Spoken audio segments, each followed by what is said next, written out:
Nick speaking, and welcome to this video, right, Necron Learning Curve, and today we are looking at the Monolith.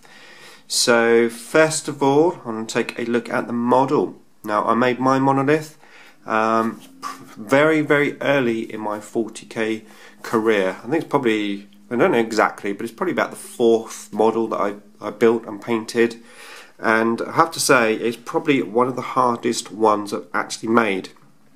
Actually gluing it together, all of the joins and everything are very difficult to do, and then you want to keep these loose as well, so you're trying not to glue these in, and the elastic bands on there and everything. Now that could have been just because it was my first real big model, I'm not sure, but yeah, be aware, you know, it's not exactly an easy model to build. Now I have got mine, so it's everything sort of moves, so my door goes up and down like so. Just move it round to the back so you can see the back. There you go. So yeah, as I said, it's one of my earliest models. I haven't particularly painted it that well.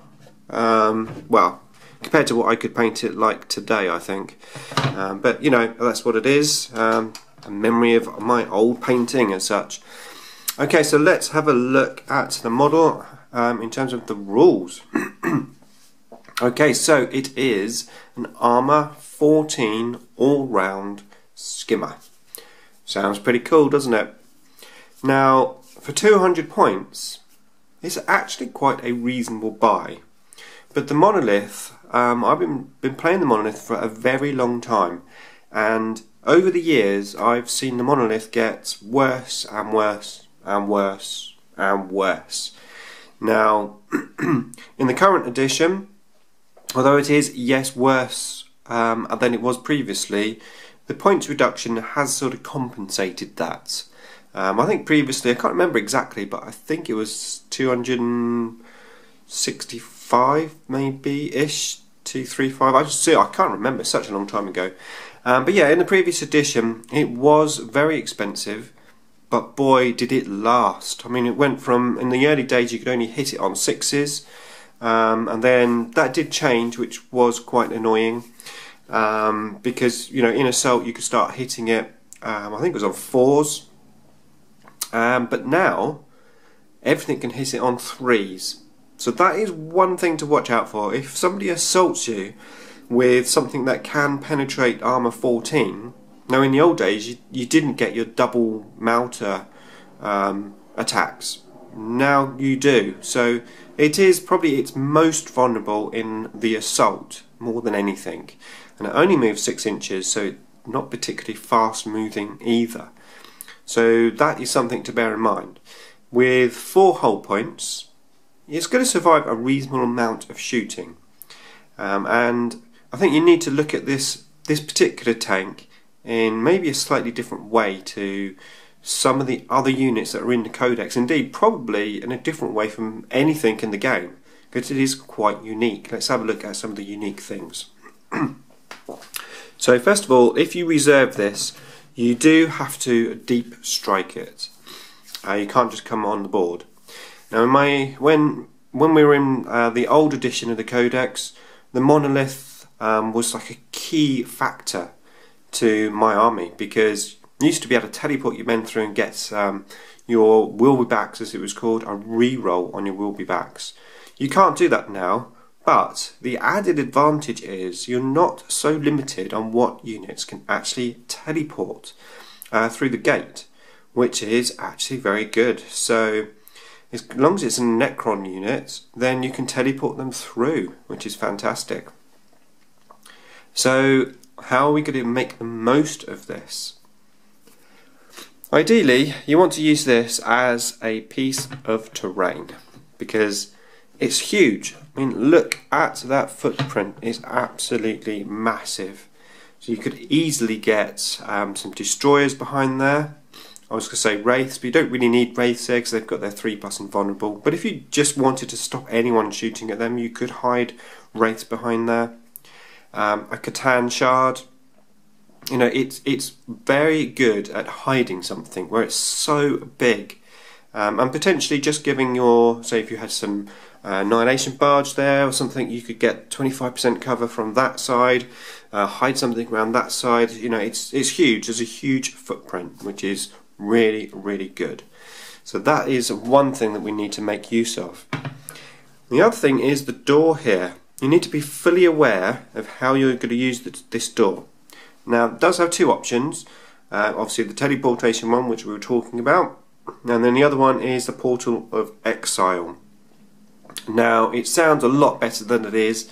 Basically, you know, you can remove models with no saves of any kind around enemy models, but it's very difficult to actually, well, not very difficult, but you know, it's pot luck whether that actually happens or not, really. I mean, I know a lot of you probably had good experience with that, and probably a lot of you have had bad experience. Personally, I've not really done anything with it, but I have heard of a lot of people that have done stuff with it. But it's, you know, it's a bit hit and miss, really. So the key thing, okay, yes, if you start to get assaulted, you get units near, you could use that Portal of Exile. But the key thing with that is to use the gate to teleport your models around, and that is the bit that you need to be fully aware of, because they do teleport through this door, and there is only one door. So you need to have your plan of what you're going to do with this, especially if you do happen to get immobilized.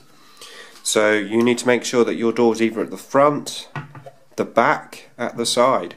Now, in the old days, we used to always have it facing me, because then I used to teleport the warriors up, redo their would-be backs, then they would come out the back here.